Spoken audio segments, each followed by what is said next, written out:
Hello and welcome to Beyond Reproach. This is Stephanie Domingo. And TUX Lurzel. We come to you from Bushwick, Brooklyn, where we record on land belonging to the Lenape Nation, a nation that is one of many still very much out here doing its thing. And we'd like to acknowledge that. Mm-hmm. We sure would. We be drinking and we be swearing. Mm-hmm. This is the show. This is the Minisode where we talk about whatever tickles our fancy. Mm-hmm. Whatever we want. Because this is Beyond Reproach, and it's our show.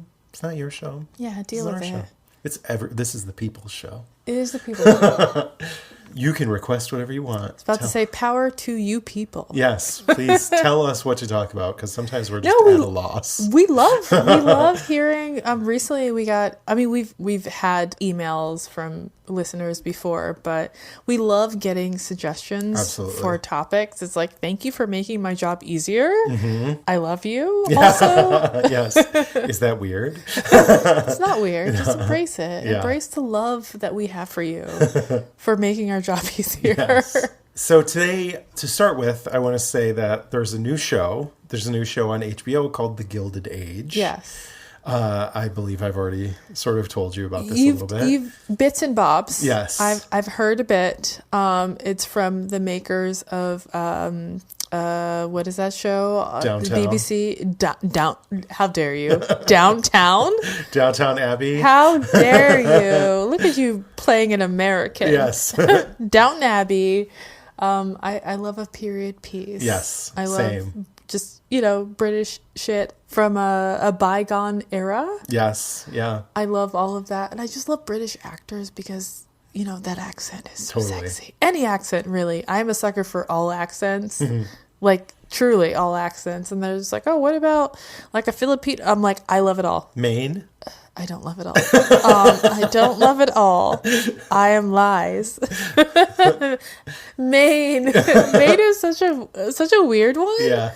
Oh, but yeah, everything is just shortened in Maine, and it's like you will read a name and then you'll hear someone from Maine say the name and you'll be really, really confused. I feel like that's kind of all of New England. That's like... Totally. Yeah. It is. Yeah. I think anything Boston onward, just everything is compressed. And it's just, that's just how it is. And that's, we accept y'all. Y'all Mainers, mainland, I don't know. Yeah, that's like... Mainers? Mainers, yeah. But that's like in Massachusetts is like, the town is called, to read it on the map, it's called Worcester. But Worcester. Worcester. Worcester. Whoa, Worcester. It's Worcester. It's not Peabody, it's Peabody. Peabody. Yeah. Oh my God, Peabody is such a fun thing to say. Yeah. Peabody is better than Peabody. I'm sorry. Totally. I agree with Peabody. Yeah. Because it sounds really fun. But so this new show, The Gilded Age, I've actually, Jesus Christ. I've actually only seen 2 episodes so far. But so far, it kind of feels like the focus is going to be on old money, sort of established New York families like the Astors and those kinds of people versus, and sort of the conflict between those old money families and the Nouveau Riche robber barons that are sort of moving into their territory. It almost feels sort of sympathetic to the robber barons. Like, poor us, the old money people are being mean to us and not letting us into society. That sounds very American. Yeah. It kind of glorifies all of their wealth and power. So I'm kind of hopeful that things will change and they'll at least talk about all the crime that they were doing. Exactly. Yeah, I'm hoping that they'll kind of get to, if they don't highlight it, at least they sort of touch on the fact that the robber barons were really bad people. Hate that the fact that we just assume people with money are good. Yeah. And we don't think about how they get their money, yet we look down upon like drug dealers and like the fucking Astors only had money because of their drug dealing. Yeah, totally. But they were white. Yeah. So that's called industry. Yeah, absolutely. It is garbage. It is propaganda. It is white supremacy at its core. Yeah.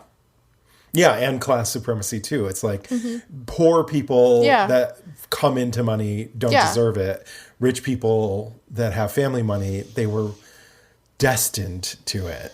Yes. But so we'll see. I don't know. It's only the second episode that I've seen so far. 2 episodes it could is go. It could take take itself in another direction. And I'm really hoping that they will highlight sort of like some of the... So who's the new Nouveau Riche? Like, it's the Astors, they're old, like Astors and the Vanderbilts are like the old ones, I'm guessing. Yeah, it would have been sort of like the Carnegies and the... But they're using false names. Yeah. But it's sort of modeled on real families. Okay. There were a lot of like railroad money people that were coming in. Being the new ones. Yeah. Okay. Cool. Not going to hold my breath, but I'm hoping that they will do better to sort of highlight the fact that they were making their fortunes in really terrible ways. Ill-gotten ways. Yeah, exactly. But so I recently talked on the show about a political scandal that came at the very beginning of the Gilded Age, the Crédit Mobilier Scandal. Also known as Crédit Mobilier. Yes. The Crédit Mobilier Scandal both set the tone for the corruption of the next 30 years and made the monopolies of these robber barons possible. Let them do this. Yeah. As I was doing my research for that story, I was coming across all of these articles that were very sympathetic to the robber barons, very sort of defending them, saying that they didn't deserve to be called robber barons. They were being unfairly maligned. Yes. Because they devoted so much of their wealth to philanthropy and doing good for society. In the end, I guess. I mean, for tax breaks. Yeah, exactly. So first and foremost, I want to say that robber barons are called robber barons because of wage theft. Yeah. Yeah. They're called robbers because they were stealing Yes. wages from people that they were underpaying. And that's how they made their fortunes. Yes, exactly. Wage theft. Yes, 100%. They were using their power, they were using their political influence to keep wages down artificially, and they did everything in their power to crush labor movements so that they could stay rich by keeping their employees poor. Oh, if we had to pay our employees, I know. then we would make less money. I love that meme that I think it's on your Instagram right now. All the corporate labor whining through the years. like corporate whining. Through the centuries at this point. Yeah, I'll try and save that. And it's like, repost we can't do this because we're going to be broke, or we can't like businesses are going to go out of business. If we pay for the labor that built our business. Illegal, if women have to be paid the same as men. Come on, paying all races the same, we'd be out of business. Yeah, America. So for several reasons, I have been thinking a lot lately about the legacy of the robber barons. And today, I thought this would be a good time to talk about philanthropy. Oh, I'm excited for this. Yes. So wealthy people have been spending their money on good causes for centuries, since there have been wealthy people. That's why you have money in theory. Yeah. To give back. But it wasn't until the Gilded Age. Not to go into space. You mean it's not to launch a dick into the sky? With your little boyfriend? No, that's not what you do. So it wasn't until the Gilded Age that modern philanthropy really took the shape that we sort of know and recognize today. And it all started with Andrew Carnegie. He believed that successful entrepreneurs were morally. I love morally. This needs to be a word. They were morally obligated to spend their fortunes helping others. In 1889, he wrote an article called... He sounds like a communist. Yeah. If you really think about it. Yeah, no, I know. But anything that is like a good thing is communism. Yeah. He was being good for bad reasons. Yeah. As they all are. Yeah. I mean, at least they were trying to be good. Yeah. Trying. They didn't quite get there, but yeah. That's why I said trying, because I know. Yeah. So he wrote this article called The Gospel of Wealth that became the guiding philosophy Oh, God. The Gospel of Wealth. Yes. Shut up. Ew. And he says, he who dies rich dies disgraced. Stupid. Whatever. I know. Wow. What, like, he's like jerking off as he's writing this book. Like, so fuck great. off. Yeah.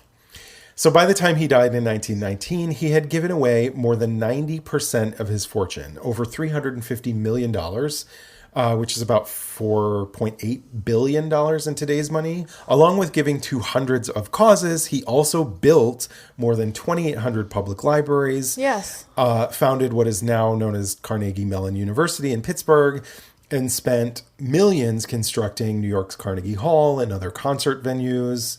Following Carnegie's lead, John D. Rockefeller helped build University of Chicago. He helped fund medical programs that led to vaccines for meningitis and yellow fever. He built major schools for public health at Johns Hopkins and Harvard. Other large-scale philanthropists included Henry Ford, who founded hospitals. Boo! We hate you. Yes. Carnegie was worse, way worse. Way more anti-Semitic, though, during the rise of Hitler. I don't think he was. No, probably not. I don't think he was. So he was worse in other ways. He was worse to the people that made him rich. I'm sure. Yeah. But he didn't contribute to like global anti-Semitism during the rise of Hitler. So I feel like... Not that I know of. Okay. I feel like Ford is really, truly the worst person that we put on a pedestal that I can think of. Oh, 100%. He was doing so much in the 30s. Yeah, I feel like I do a real... I don't need to just talk about square dancing. I need to just like go at him like in actual detail. Yeah. Just do a scandal where I just kick him in the dick. That's fair. He deserves it. But he did fund hospitals, and he created the Ford Foundation, which at the time was the largest charitable foundation in history at the time. Yeah. Industrialist John Paul Getty set up the wealthiest art institution in the world. But... Oh, cool. Yeah. Getty Images. Yeah. But, well, all this sounds great on paper. Was he a drug dealer as well? Probably. Yeah. No, drug dealing was old money. This is new money. Yeah. Well, all of this sounds great on paper, and certainly building hospitals and funding vaccines is honestly pretty great. Amazing. Good for public health. Doing wonderful things. Yeah. Most philanthropy was being done for very selfish reasons. Wait, but were there microchips then? Let me stop. Were they putting them in the vaccines? That's a good question. But so they were doing this philanthropy for very selfish reasons. For one thing, who goes to concert halls and museums and libraries? The Nouveau Riche. Yes. The leisure class. People who can afford to take the time to go to concert halls and museums and libraries. Yeah. And they were building these monuments to their own names, mostly in wealthy neighborhoods, in New York, building them uptown. Yeah, all uptown. Yeah. And in other cities Little too. did they know, like, decades later, like, regular people could go. Yeah, they probably wouldn't have built them knowing seriously. that, like, the poorest could go as well. Yeah. Some of the libraries were being built in smaller, but the, museums are all uptown. Concert halls are all uptown. Mm-hmm. In these sort of wealthy neighborhoods where they can go to them, but the poors can't afford to get there or take the time to get there. But even more importantly than that, philanthropy was a way to whitewash their own terrible reputations. Yeah. That's what this is all about. So what do you think of when you hear the name Carnegie or Carnegie? I think of Carnegie Hall. Yes, Carnegie Hall. A lot of people also think of Carnegie Mellon. It feels like it's very... it depends on where you live. Yeah. If you say Carnegie or Carnegie. I think when I was living in Ohio, I would think of Carnegie Mellon. Yeah. Before I moved to the city, and I now know where the hall is. Yeah, exactly. That's because Andrew Carnegie spent big bucks, 90% of his fortune. He had a lot of fortune to spend. To cover up some really terrible shit that he had done in his past. Uh-oh. Conditions in his Pittsburgh steel mills were awful even by 19th century standards. Damn. Employees worked 12-hour days, 6 days a week. Whoa. And they got just one holiday off a year. Do you want to guess which? Christmas? 4th of July. Oh, that's disgusting. Yes. Ew, He was Scottish, too. Oh, wow. They didn't get Christmas off. They got the 4th of July off. Ew, propaganda. Yes. Gross. Work was so physically demanding in his steel mills and so dangerous that most workers had to retire by the age of 40. Because they got injured. Yes. Yeah. So I don't really want to get too far into Carnegie, just because I might revisit him at some point in the future. But he was also... He sounds great. He was awful. But also on top of that, he was also a ruthless union buster. Oh, that's how he made his money. He was internationally infamous for the violence he unleashed on his employees when they tried to strike for better conditions and pay. Yes. Shit. Like ruthlessness. Wow. So when he vowed to give the bulk of his profits away to charitable giving, a lot of people were understandably pissed because his charity did not extend to improving the lives of the people who were making him rich. Yeah. They didn't get anything back for what they had sacrificed to make him a rich man. One Methodist bishop denounced Carnegie's philanthropy as an anti-Christian phenomenon, a social monstrosity, and a grave political peril. Yep. And Carnegie's response?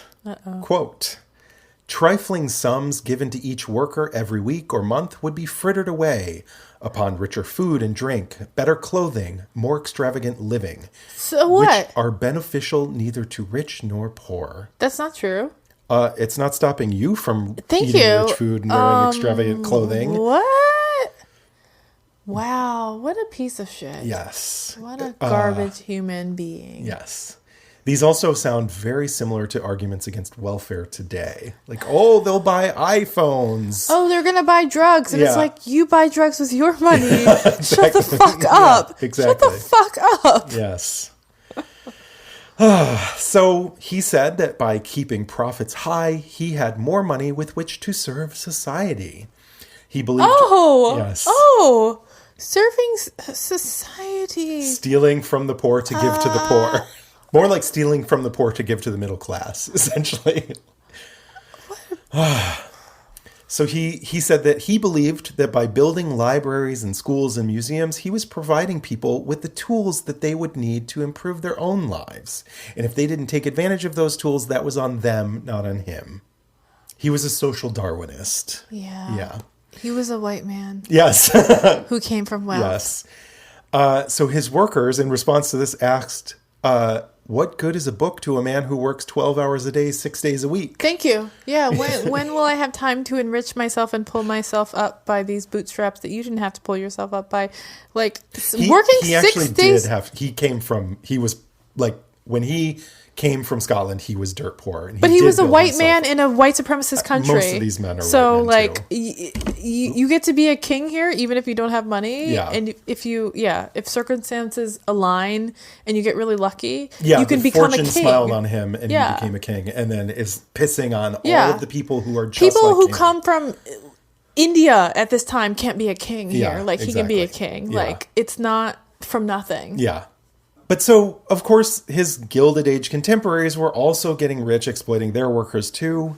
Speaking of John D. Rockefeller, Theodore Roosevelt said, no amount of charities in spending such fortunes can compensate in any way for the misconduct in acquiring them. Facts. Yes. So fast forward to today, and income inequality is so bad that we are basically in a second Gilded Age. Is it the same? Is it like as extreme? I didn't really look at how extreme, but it's getting close if it's not already. Yeah. Because I remember in school, like learning about how like wealth, like this was decades ago at this point, and how this was like this shining example of like how we can never go back to this era because I would things venture were to so guess different. If you tried to compare like Warren Buffett and Jeff Bezos and the Gateses to poor people living in Kentucky, it's just as bad as it was back then. Damn, yeah, if not worse. Yeah. But don't quote me on that because I did not actually do that. This is a mini. I'm trying to keep it short. Yeah. It's very hard. This is going to be sort of another long episode though. Again, just like back then, today's robber barons are using charitable giving to try to get people to associate their names with the good they've done rather than the reprehensible ways that they built their fortunes. Today, Warren Buffett is the biggest philanthropist in history ever. He has given away more money than anyone in history. Wow, really? He, much like Carnegie, has pledged to give away 85% of his fortune. I thought Carnegie did 90%. Yeah. Close. He's 5% off. He can do 90%. I know, he could. Yeah. Come now. He should. I mean, why not? If you're going to do 85, what's that other 5%? That's garbage. Bill and Melinda Gates are right behind him doing the same thing. So I decided to Google what the world's leading philanthropists are throwing their money at. Oh, God. I had to laugh when I saw how many charities are focused on quote unquote poverty alleviation. First in this of all, country or other countries? In this country as well. Oh, wait. How hasn't it been... Yes. Poverty now alleviation does nothing to fix the root causes of poverty. Like, so what are they doing with their they're money? getting to like homeless shelters. No. And food and you put... Yeah. This... You're putting a Band-Aid on the problem that you caused. Oh, God. So I recently did a mini about the Poor People's Campaign, and we know how to alleviate poverty because it has been done in so many different places. You just give people money. It's not fucking rocket science. They're doing it in Alaska. I was dipping my toe in like the grad school waters last semester, and I took this human development class, and the final project we were asked to pick a topic that just like spoke to us, something that like intersected human development at any life cycle, and I chose child poverty because it is such a huge issue. The biggest group of people in this country are children in poverty. Yeah. And it's something that can persist throughout your whole life. And even like in utero, there are stressors because of a mother in poverty are if you're food integrated or into the DNA of your child, and it can persist throughout the whole life cycle. And we know how to change this. And it's not just something that, we've seen other countries give people money. We're giving money to Alaskan citizens, and they have the lowest rate of child poverty in this country because of their UBI. Wow. We know how to do it. We could do this. We know how to do it. And like my professor's just like, oh, this is so political. And I'm like, it's not political. It's not. It's not political at all. Poor babies. What are you talking about? Why is that political? I still got an A, but like that was her comment. I'm just like, oh, you sound really white. Yeah. But yeah, I'm sorry. I derailed your conversation. No, that's completely on the same line as, But we know how to alleviate poverty. These fucking programs are garbage. Give people money. And bitch, you wouldn't have to give so much money to fucking soup kitchens and food pantries if you weren't also using your money to fight against raising the minimum wage. You're the reason so many people are poor because of wage theft. Oh, absolutely. You're rich because so many people are poor. Yeah. And wage theft is a thing that you can't fight without a lawyer. And it's by design that poor people are taken advantage of and have been for hundreds of years. Yeah. There's no recourse. Whereas like a private property sort of situation, someone steals $1 from Costco, they can go to jail. Yeah. I'm kind of using wage theft loosely when they're not, I'm sure they were intentionally like not paying them when they should have been paying them, but they're also just not paying them enough. It was a set wage. There's no overtime. Yeah. They were working crazy conditions. Yeah. They weren't being paid for the work that they were actually being doing. Exactly. Yeah. No, that's wage theft. But their wage, even the wage they were getting, should have been higher. Yeah. 100%. Yeah. Martin Luther King Jr. once said, "Philanthropy is commendable, but it must not cause the philanthropist to overlook the circumstances of economic injustice that make philanthropy necessary." Look at him with that piping hot tea. Yes. Apparently that's not one of those Instagrammable MLK quotes. That was not in the Ford commercial for that truck. Yeah, the Gates Foundation was not sharing that quote on Instagram this year. So here we are 3 years into a pandemic, and despite all of this poverty alleviation that all these rich people are doing, the global poverty rate has gotten so much worse in the past few years. Oh my God. The rates of poverty in this country compared to other developed nations, it is so shameful. It is so absolutely unacceptable. So upsetting and disheartening to just look at the graphs with your eyes and see like, wait, what? Yeah. Seriously. And then also to see these spikes, like comparing the UK to the US, like in the 80s. Still, the US was like at least 3 times higher, but like there was the same spike in the 80s with like Thatcher and Reagan. Sure, yeah. But then after Thatcher, they instituted policies where they gave people money, and the rate dropped in half that year. Instantly. That year, it dropped in half. Don't look. Shh. Like, I'm just putting my lip against, yeah. or putting my finger against your lips. Shh. But it was instant. Yeah. It's like we know how to do this, and we don't do it. But we don't want to. Out of $1, we're spending 55 cents on the military empire that we have all over the world. So I decided, and I meant to put this in my last minisode, that like I am over the Department of Defense. I'm calling it the Department of War. Yeah. Again, yes. I'm going back to the... Bring it back, yeah. So I want to do this as a scandal, like the Switch, because the Switch like is... that. It's fucked up, the marketing of it. I'm excited about this. Because it's not like we have some force here and we're defending ourselves. It is offense. It is war. Yeah. Absolutely. So I'm sorry. I've derailed this whole thing that you're talking about. No. I'm very much looking forward to that. The global poverty rate has gotten so much worse over the past couple of years, while the world's top 25 philanthropists are collectively $150 billion richer than they were a year ago. Wow. The philanthropists, not just the top 25 rich people, top 25 philanthropists. When pressed on the negative aspects of philanthropy, Home Depot's founder, Bernie Marcus, said... He's a piece of shit. He's a garbage person. How is he a philanthropist and why is he being interviewed for this? He is a philanthropist by modern it. standards. I'll get into what that means in a minute. He said, all this money is going for charity to help people. Would they rather we bought yachts and built mansions? You are buying yachts and building mansions. Yeah. You're doing that too. Yeah. As well as being a philanthropist. But Bernie Marcus's money is not going for charity to help people. It is going for charity to harm people. He is infamous for giving huge sums of money to charitable foundations who focus on anti-LGBT agendas, anti-trans agendas. Wow. What a piece of shit. This is why I will be shopping at Lowe's. So wait, this is, in his mind, philanthropy? Oh, yes. Hurting people. Legally philanthropy. Wow. For tax purposes, it is philanthropy. Ew, that's so gross. The robber barons weren't doing this.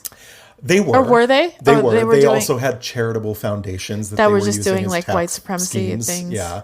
They were also building monuments to their names in a way that a lot of philanthropists today are not doing. They did use charitable foundations sort of as a way to funnel money into their own like causes, i.e. themselves. Yes, exactly. Okay. Yeah. So I think this is a good time to take a little break. Yeah. Breaksy. Wow, that's a lot.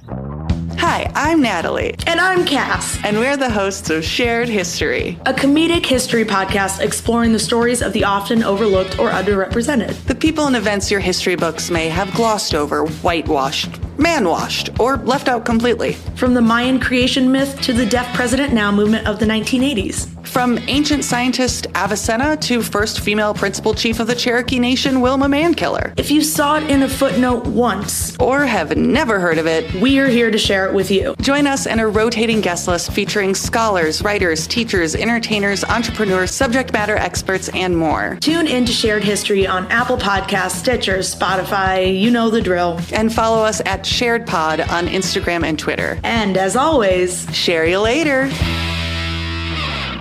We're back. Yeah. So one of the biggest issues with philanthropy today is charitable contribution tax deductions.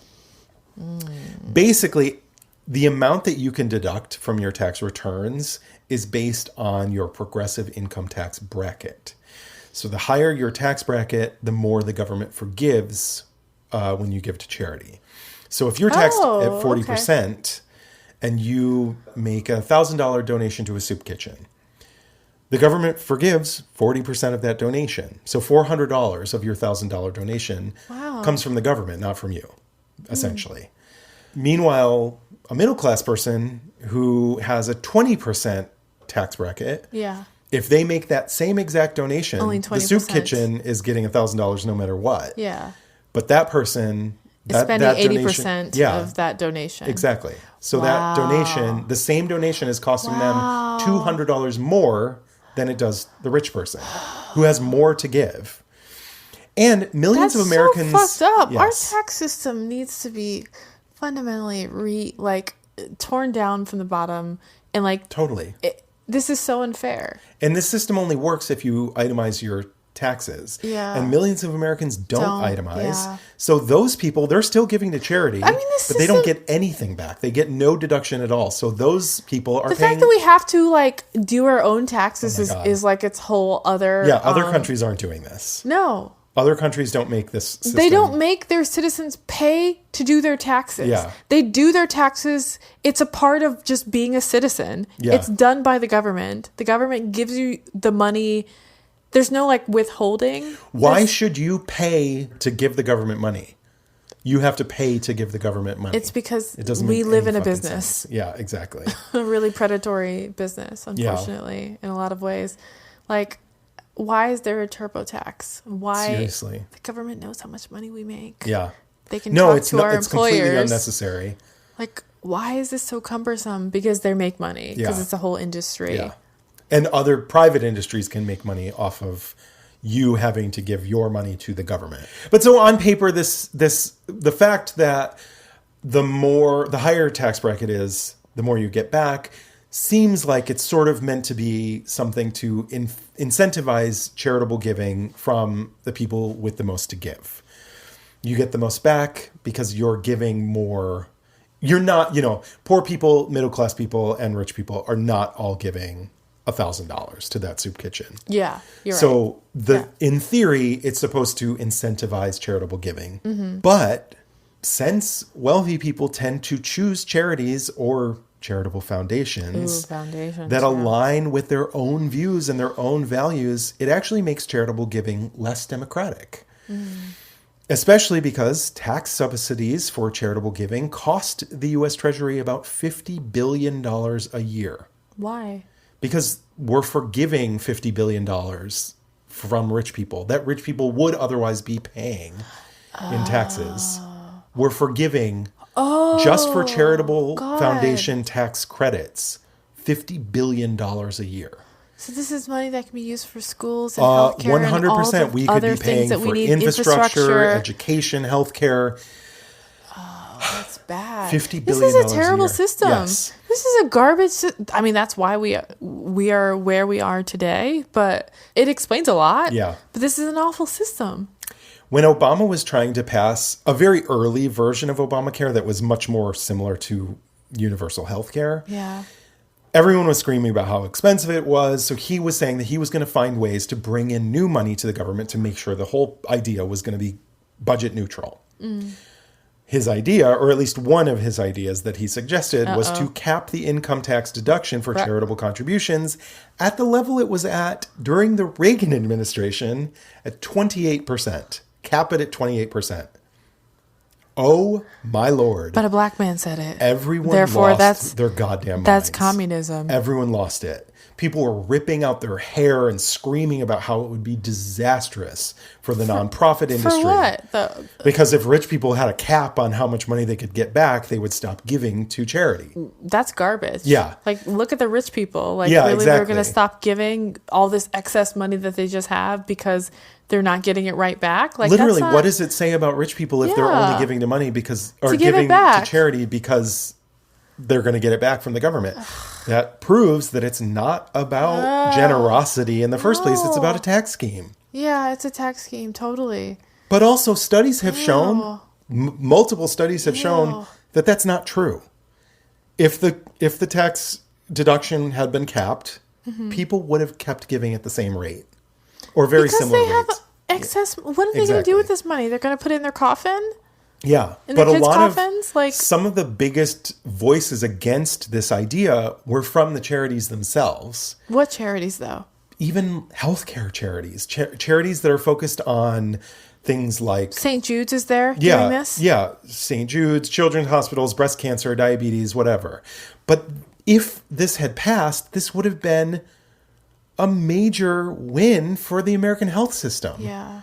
We wouldn't need these charities for breast cancer and children's hospitals and diabetes if everyone had guaranteed health care. Yeah. But these charities Socialism. are loyal to their donors and to their CEOs and Their boards. the board Yeah. more than they're loyal to the American people. So that didn't happen. We didn't business, get yeah. we didn't get Obamacare in the way that we were supposed to before it was watered down and Yeah. mansioned. I was about to say, yeah. Yeah. Mansioned. So basically, rather than collecting tax money from the ultra rich and distributing it where it is most needed democratically, we're letting the ultra rich withhold that money from the public and decide which issues they want to focus on. And then we just have to hope that it all works out for the best. And the wealthy are not, as I already said, they're not using their money to build libraries and museums and hospitals the way they were 150 years ago. They're just not. Jeff Bezos is over here launching dicks into space. He's like, yeah, we have enough libraries. Yeah. People know what they need to know. They have the internet. Yeah, I need to be the pioneer that funds space tourism for rich people to go look at the stars or whatever. But most philanthropists today, the billionaire philanthropists, are funneling their tax-deductible gifts into charitable foundations that they control. Yeah, God. These foundations are a mixed How is bag. that illegal? It shouldn't be. Yeah. But again, America. Yeah. Yeah. We value corporations over people. Yeah. Some of these charities are doing good things. The Gates Foundation's main focus is upon improving healthcare in developing nations. Why aren't they improving healthcare here, though? Because that would cost them money. Yeah. They wouldn't be so rich. Yeah. They don't really care about people. Exactly. They care about population control, and it's really... Well, they also care about legacy, which But is... their legacy is going to be garbage. Well, the legacy... So this is the thing. The vaccination programs that the Gates Foundation is You're not funding... Dolly Parton. Yeah, exactly. But they're helping to eradicate polio across the developing world. They're hoping that they can reduce measles deaths by 90%, tuberculosis by 45%, and malaria by 30%, which these are all good things. Yeah. But I like that they have all this in their fucking spreadsheet. they're doing But, this in developing nations, but they're doing it. Those are all diseases that everyone knows and are very well known, dangerous diseases in Yeah. developing nations. Malaria is a huge one. Yeah. If they can eliminate malaria, that's a Yeah. But public good. by focusing on these few big diseases, they are drawing money away and attention away from the more basic needs of public health systems in these developing nations. According to the Los Angeles Times, quote, Gates-funded vaccination programs have instructed caregivers to ignore, even discourage patients from discussing ailments that the vaccinations cannot prevent.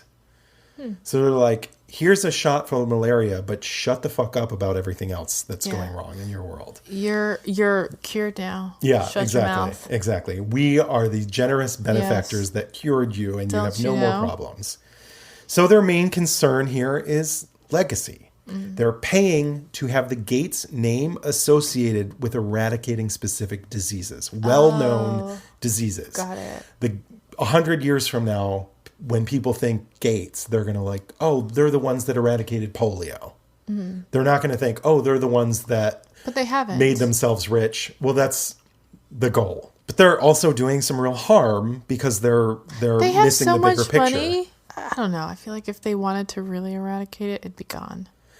So far, it says that they've eradicated like 90% in the developing world. Okay. Yeah.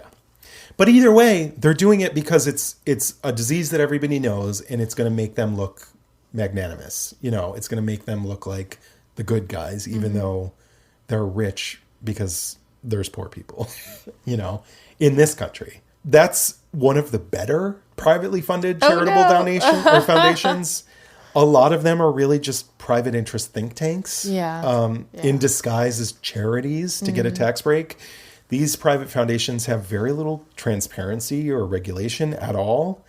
Of the roughly 100,000 private foundations in the United States, more than 90% of them have no website. Whoa. You don't know what they're doing. Whoa. And since they're privately funded... No website? You're allowed to do that? Yeah, I mean, if you're privately funded, nobody's actually you're not allowed giving... to have Oh, yeah, you're right. I guess if you're private, like... Yeah. They're donor directed, so they're not accountable to anyone. So there's probably a lot of drug money in that. I'm sure. That's a way to wash your cash. Yeah. Okay. That makes a lot of sense. And we're talking about education reform foundations that are actually actively trying to break up teachers' unions. There are foundations trying to get voter ID laws passed to make it harder to vote. Charitable foundations researching ways to privatize Social Security, deregulate Wall Street, and find new legal strategies to dismantle Obamacare. These are all charities that the rich can give their money to wash it so they get more of it back from the government. Essentially, we're giving the wealthy tax breaks. I've been watching Ozark, and I'm just like, there's drug money and everything. Oh, I haven't seen Ozark, so I'm like, I don't know what you're talking about. Yeah. They're washing like Mexican drug money in Missouri, just giving it to politicians. And, imagine that. Yeah. Rich people giving money to do dastardly things to politicians. I don't know. Never heard of it. Never heard of it. Yeah. But essentially, we're giving the wealthy tax breaks to try to destroy our democracy. We're paying for it.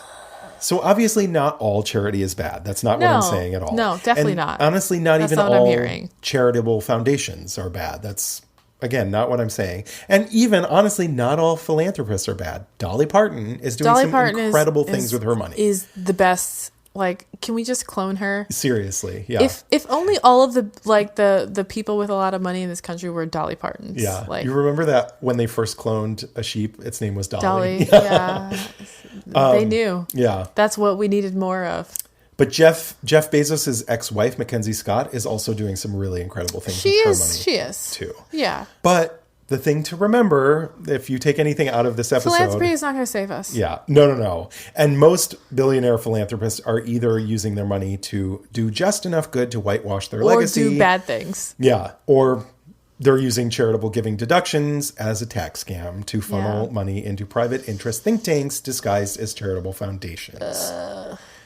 And yet society gives them all a gold star for doing such great things with their money. If the rich were only able to use the same tax deduction as everyone else, it would make charitable giving much more democratic. And if the rich paid more in taxes, we wouldn't need to give to as many charities for poverty alleviation and healthcare in the first place. So obviously this is a real big topic to try and squeeze into a mini. I feel like our minis have been getting longer and longer lately. They've expanded. Yeah. This was a big topic to try and squeeze into a mini. That's it. That's all I'm going to say today. If anyone wants to explore this topic any further, this is a big topic. Yeah. I've learned so much. Yeah. Thank you for doing it. I recommend a book called Just Giving, Why Philanthropy is Failing Democracy and How It Can Do Better by Rob Reich. Not Robert Reich, just Rob. Just Rob. Yeah. That's it. That's all she wrote. Yeah, that was really good. I suspected that a lot of philanthropy was a fucking tax scam. Yes. And thank you for confirming what I thought I already knew. Now I know it. Yeah. It's dastardly. It's so fucked up. And why is this legal? Yeah. It shouldn't be. It should not be legal. You shouldn't be able to donate to your own air quotes charity. Yeah. Literally, for a tax break. Well, that's like the Trump You're Foundation. Giving yourself you're giving yourself money and getting money from the government for giving yourself money. In what world should this be legal? The Trump Foundation only got caught doing this because he's so well known. You know what I mean? He highlighted his own grift. He's really bad at crime. Yeah. Truly, Facts. Yeah. Truly bad. But at all crime. a lot of other charitable foundations. I think I made you listen to that podcast about how he wrote a check from his foundation for his kids' Boy Scout, organization fee. It was like a check for like $17. He couldn't fucking pay that. He took that from his foundation. It was less than $20. He wrote a check from the foundation. Yeah, he's so rich. Yeah. Okay. Girl, bye. But yeah, thank you for that. That was a lot, but really, really important stuff. And totally ties into the robber barons. And you were telling me that people online are just like, oh, we shouldn't call them this, robber barons. It's like negative. They gave back. Yeah. And I'm like, robber barons to me is too kind. Yeah. Because it's like barons. They're not barons. Yeah. Like, they're not like above us. They thought they were. Yeah. They certainly did act like American royalty. Yeah. They thought that they were American royalty because they were so wealthy. My drink is empty. I just have like 2 cherry pits in my cup. No one can hear that. I tried to shake my glass so you could hear my cherry pits. So yeah, we're done. We's done. Thank you so much for listening to Beyond Reproach. This has been Stephanie Domingo. And Tux Lurzel. Thank you to Tim Clough, our editor, sound engineer, podfather, Lord and Savior. Yes, magical wizard. Magical wizard. We could not do this without him. That's it. The end. The end. Bye. Thanks, guys. Bye.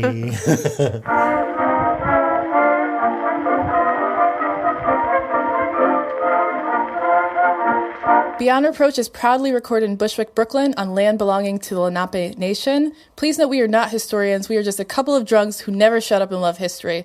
Full list of all source information can be found in the show notes on our website. Please take a moment to rate, review, and subscribe. Written reviews are especially important. If you like us, please do one of 2 things.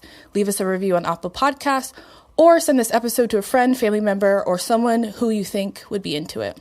Make sure you follow us on Instagram because we post our cocktail recipes the Thursday before each full episode.